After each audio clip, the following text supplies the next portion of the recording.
All right, everybody, welcome back, and we have our next vampire movie, and it's our second to last of our vampire movies, and it's the Salem Lot miniseries from 1979, one of the first adaptations of Stephen King's work.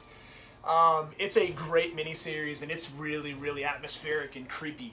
From a vampire standpoint, it's one of my favorite vampire movies. Again, not an amazing cast. There are not a ton of well-known actors. I mean, David Soul, you've got Jeffrey Lewis, who would go on to star in, the Any Which Way But Loose and, those Clint Eastwood movies. He's been a character actor you've seen in a million things, including The Devil's Rejects, right? He's one of the main characters, one of the main victims in that movie.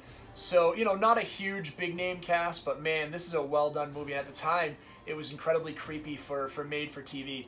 Made-for-TV in the late 70s had some really cool movies that would come out.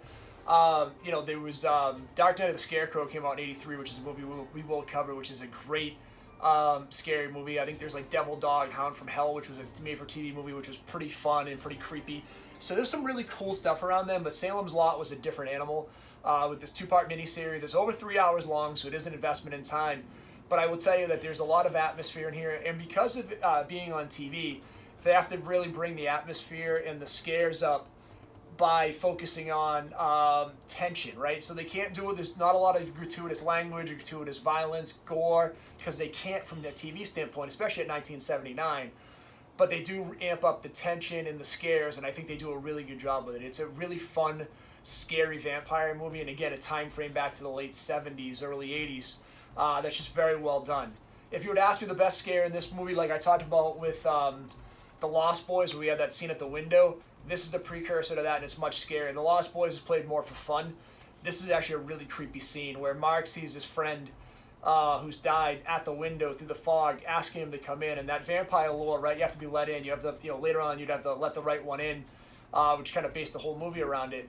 But this was really good, really creepy. That scene is really terrifying as Mark is trying to wrestle with his inner demons on what he should do. But he knows that there's something wrong, that he shouldn't be letting this person into his house. So, again, really good, creepy, scary movie. I am a big fan of this movie. And we're getting ready to wrap up the vampire movie, so I would tell you that we have one more tomorrow we're going to talk about, and that's Martin by George Romero. This is one a lot of people haven't seen. If you haven't seen it, I'm going to recommend it to you highly because it's really good, really scary, super eerie. So please hit the like and subscribe button if you haven't so far. Stay scary. We'll see you tomorrow for our last of our vampire movies.